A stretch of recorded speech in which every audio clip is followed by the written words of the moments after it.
And now, the last word with Rick Casey. Mayor Julian Castro's decade of downtown appears to be about making San Antonio better for San Antonians, not for the tourism industry.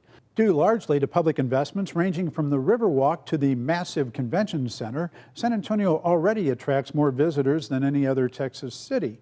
On his website, Castro doesn't tout the number of hotels being built under his watch.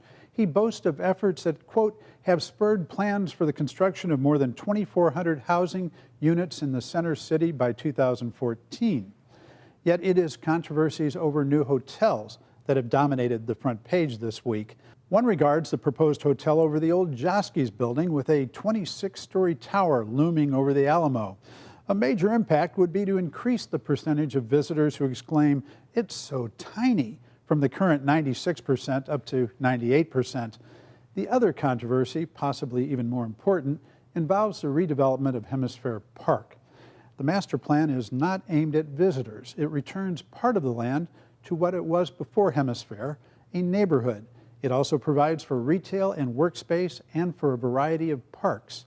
State Representative Mike Villarreal carried a bill in the legislature at the request of the city-appointed HemisFair Park Area Redevelopment Corporation. The corporation wanted to release the HemisFair redevelopment process from a law that requires that any removal of parkland must be approved by voters. The HemisFair plan calls for some areas now designated as parks to be used for other purposes, while other parks would be created from land not now designated. The redevelopment team reasonably doesn't want to have to seek voter approval on a piecemeal basis through several elections.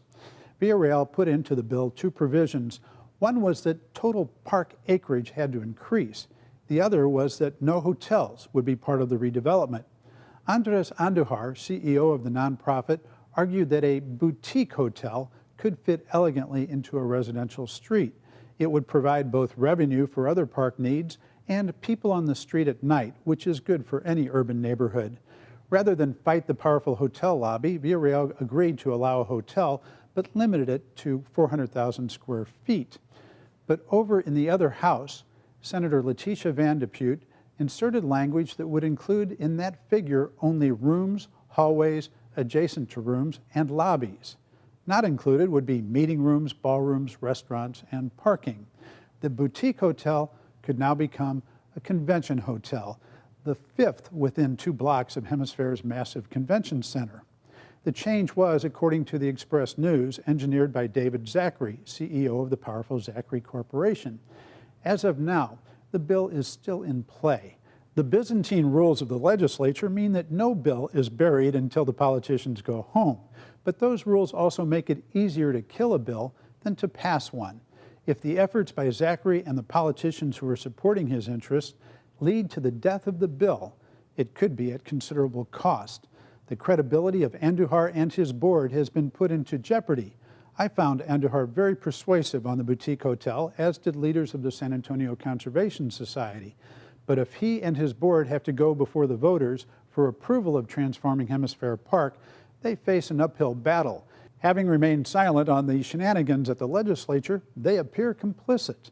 How will they then convince us that the huge investment isn't just another boon for San Antonio's booming tourism industry? And that's it for Texas Week. See you next time.